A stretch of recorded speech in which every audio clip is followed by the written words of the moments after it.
મિત્રો એક वीडियो देखाड़ीश पहला ये तमे જોઈ લ્યો। संदीप दीक्षित से मेरा दूर दूर का कोई लेना देना नहीं है और बच्चों की कसम है ना बीजेपी से गठबंधन करेंगे ना कांग्रेस से गठबंधन। आज अगर कांग्रेस का गठबंधन हो जाए बीजेपी 7 सीटें हार जाएगी। हारेगी कि नहीं हारेगी? जमानत जब्त हो जाएगी। दोस्तों उनको मना के थक गए। मुझे नहीं समझ आता कि उनके मन में क्या।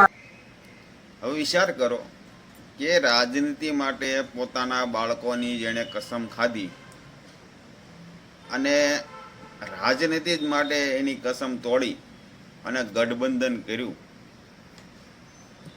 તો એની શું ખાતરી કે જે ગુજરાતની ભોળી પ્રજાને છેતરીને જે પણ ધારાસભ્યની સીટો જીતી છે અને જે વાયદા માર્યા છે એ વાયદા ઉપર ખરા ઉતરશે કે નહીં એની શું ગેરંટી છે?